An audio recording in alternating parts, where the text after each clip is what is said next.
Greetings, I'm Michael from the Great Commission Transmission Network, and today we're in the GCT Network studios getting ready to unbox this bad boy, the Behringer Xenyx X1204 USB. The X1204 USB is replacing my 1204 USB that has served me very well over 3.5 years, with only minor problems accruing over that time from extremely heavy usage.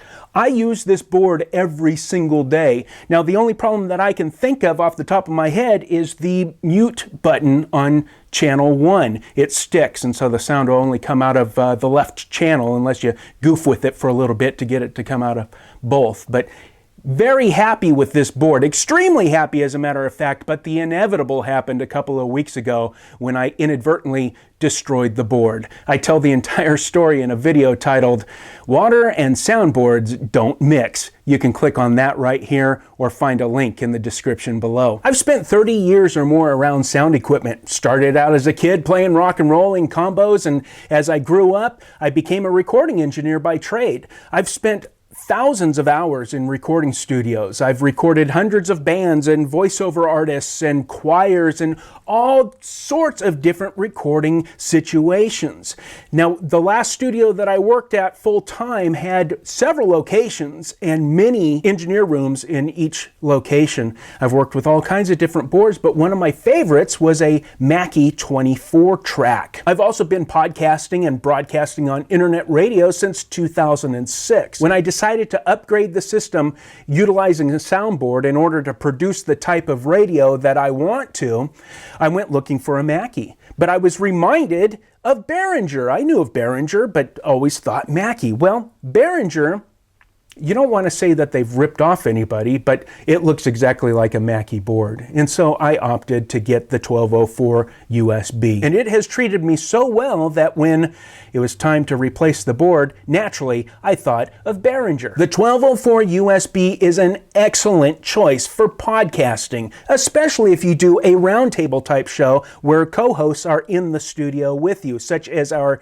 youth ministry show called Youth Challenge Today. A mixing board is also a great way to go when you want to incorporate outboard gear into your podcast or internet radio show. For example, I use a sound cart program on my iPad. So when I want to interject jingles, sound effects, stingers, all of that, I do it on the fly, I do it live. Live to tape, as they call it. There are so many things that you can do with a soundboard that it will absolutely raise the quality of your broadcast. So before we go ahead and unbox this bad boy and see what's inside, let's tell a little bit about the differences between both of these models. The first giveaway is going to be the X in front of the model number, the X1204 USB versus the 1204 USB. The X stands for effects, because this includes a 24-bit multi-FX processor. Also, the X1204 USB has a pre or post switch on the auxiliary send. Channels 1 through 8 have a solo in-place switch, which is a huge advantage over the 1204 USB. And the X1204 USB has a mode switch, which will determine the function of that solo switch. Is it going to be pre-fader listen or solo in place? And besides that, there are other features that makes the X1204 USB a better buy than the 1204 USB, seeing as how there's only $30 difference between the two boards. But this isn't a tutorial video, this is an unboxing, so let's get to it, see what's inside of here. There's a new trend in unboxing videos, spearheaded by guys like Lamar Wilson, who unboxed an iPhone 5S in like 5 seconds. Chris Perillo unboxed an iPad Air and all of the new Nexus 5 in 12 seconds. I think those are great, but I'm not doing that on this video. I haven't opened up the box yet, so it can't be much different than what the 1204 USB was, so I've been holding off on it. I am a little bit surprised that there's no tape on the box anywhere, but no telltale signs of major damage. Of course, you're going to look at the corners, right? And so, let's go ahead and pull out those tabs and undo that. We'll go ahead and all right. What I'm really interested in is seeing the size difference between the two boards, if there is any. because they did squeeze some extra features into this board, like I was telling you. Of course, you have the quick start guide. You know, you can download the PDF of the owner's manual, the guide. I have that on my iPad. I look at it quite often for a bit of light reading. I find that fun. Oh, here we go. Here's your brackets if you want to mount it to a rack. Okay. Power cord and the USB cord. One thing that I didn't tell you, which is great about both of these boards, the older models had an external audio interface. You have to change the signal from being analog going into the board to being digital going into the computer if you're going to record using a DAW, computer software. This has the converter built in. The audio interface is built into the board. And here we go. Just got your protective styrofoam. And take that off. And how do they have this wrapped in here? Is it tape? Yes.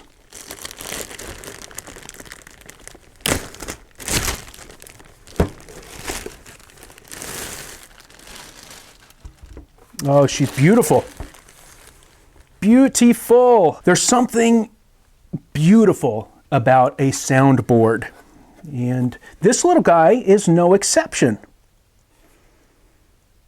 So it's already a little more jam-packed. So let's go ahead and set it next to the 1204 USB and see if we can find some size differences or anything else. So here you go, side-by-side comparison. My 3.5-year-old 1204 USB and the brand new X1204 USB. So a quick rundown of comparison here. The first 4 channels are the same. You have your same XLR input or the 1/4-inch TRS input. Your Xenyx preamp built in with the gain trim knob here. One button or one knob compression. How do you make a compressor with one knob? I don't know, but Behringer has done a pretty good job on it.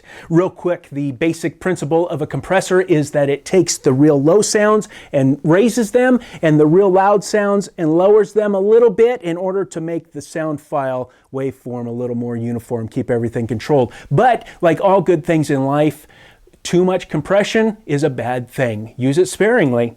Have the same 3-band EQ, the British style EQs, and the 2 auxiliary sends. This one, the difference being that the X1204 USB has your pre-switch right here that I talked about a little bit earlier on. Your pan, right? Mute switch, when a channel is muted, 1 through 8, it will send that signal to your Alt 3 and 4 subgroup, which is another difference. 2 sliders on the X1204 USB versus 1 on the 1204 USB. Another big difference is your solo in-play switch right here. And then you can control that with the mode switch, which is, where is the mode switch? Here it is, right here. Again, this is my first look at the board. The mode switch here will control whether this is going to work as solo in place or pre-fader listen. Channels 5, 6, 7, and 8 are exactly the same with the additional features as on channels 1 through 4. The big difference between the boards is right here, your 24-bit multi-effect processor. You select which effect that you want, as listed here, press the knob to engage it, and then you can control it with your send. Because they jam-packed much more into the same size board, your LED indicator right here is much smaller than on the 1204 USB. In fact, it is the same size chassis. If you compare the bottom, it lines up perfectly right there. More features, same size. It's a powerful, powerful little mixing board. And there you have it. The Behringer Xenyx X1204 USB, an amazing little mixer at a very small price. In fact, you can get them on Amazon for $179 and change. You can still get the 1204 USB for $149 and change. I'll put links to both of those in the description below. But for $30 difference, you're going to want to go ahead and step up to the X1204 USB. In fact, I want to step up to hooking this thing up. I'm looking forward to trying out that effects processor. How about you? Have you had the same kind of luck as I have with Behringer? Great luck, as a matter of fact. Let us know in the comments below. Or what kind of board do you use and why? Let us know in the comments below. And if you're a podcaster or an internet broadcaster and you're not using a board, you really need to. In fact, why don't you take a look at the Behringer? They're not even a sponsor. Although I would like to have one of those compressors that they sell. Hint, hint. So thank you for watching. This has been your Great Commission transmission. You are tuned in to the GCT Network. This is your Great Commission transmission. At GCTnetwork.com. Great Commission transmission. This is your Great Commission transmission.